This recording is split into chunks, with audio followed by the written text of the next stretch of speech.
Welcome to the Smart Business Show, episode 75. Today I'm going to talk to you about a bunch of books that I think you need to read.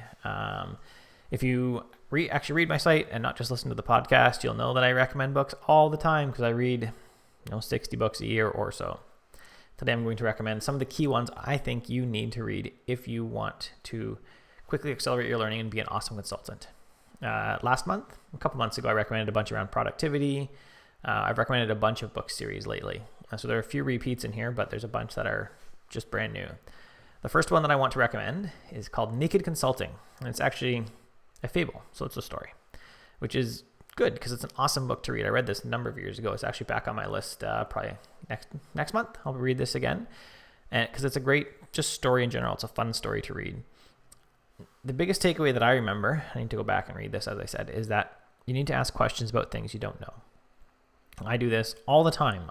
I've decided that I am the person who, if I don't know, I am just asking the question because someone else doesn't know as well. And they've been in this business or, at CrossFit or whatever too long. And so they feel dumb if they ask. I've just decided I'm never going to feel dumb. If I don't know, I'll say, what's this? I do it all the time.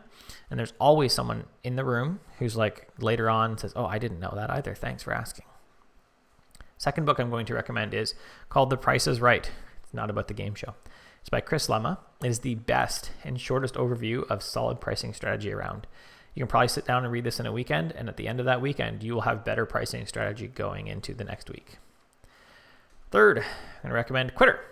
Quitter is about, you'd think, quitting your job, but it's actually a little bit more about not quitting your job. It's a little bit more around patience. Now, as entrepreneurs, you need to not have patience in many ways because you need to just get the job done. You need to go out there, do it, and do things that other people are too scared to do because most people are too scared to do what we do.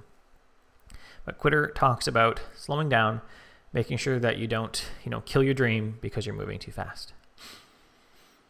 Boundaries is next. Boundaries is not really about running a good business.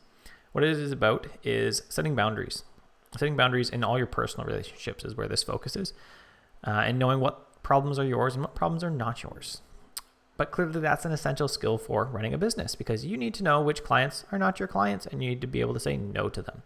I even had a good client yesterday that I would love to work with again that brought me a project, and as I looked at the project, it was a bad project for me. So I said no. I said, hey, this is a bad project for me. You should go talk to my friends. And I referred them.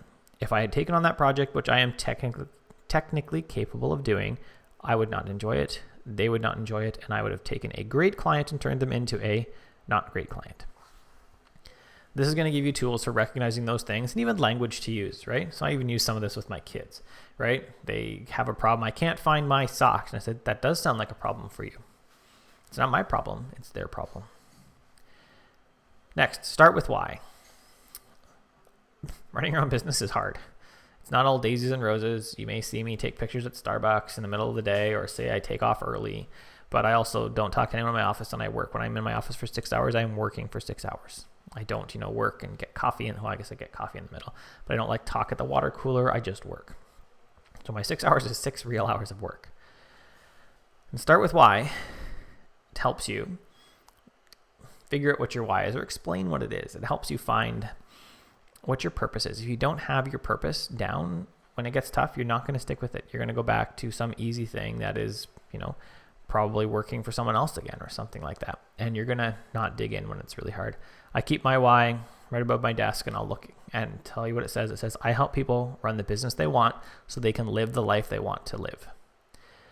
What I often say now is I help people run awesome businesses, which is a little shorter. So I want you to run a business that lets you do what you want to do, whether that's work more if you really want, or get outside a lot. Next is Effective Client Email. This is a book I wrote about writing good emails for your clients. It's going to give you a great template to ask your initial questions. I regularly send that out to people and get back, wow, I can see you're clearly really, have great questions here, and this is great. I'm looking forward to digging in with you to my project. Finally, is Writing Proposals That Win Work. It's another short book that I wrote that's going to help you have a good proposal format. So I win 95% of the proposals I send out because I send good emails. I do good initial sales process, which is what effective client emails is partially about. And I'm revamping that. So it will all be about the initial sales process, marketing, it'll be effective client communication then. And writing proposals that win work is about how do you format that? It'll cover some of the same questions you need to ask an effective client email, covers them a little more in depth, and gives you a great proposal format so that when you send it out, you win the work. I almost never send proposals that don't come through to work because out of all the people that contact me, I probably only send proposals to 10% because I vetted people out before that. 90% get vetted out before that, referred to someone else, or they're just not good fits at all. And I have no one to refer because I think they're a bad fit for anyone. So those are the books I think you need to read to really up your game as a consultant. If you go through those, you'll start running a better business. Most people can read those in a couple months, right? Effective client email is quick. Writing proposals that win work is quick. And The Price is Right. Those are 3 really quick ones. The other ones are a little longer, but still. And when you read this, you will start running a better business if you start enacting some of these policies. Thanks for watching.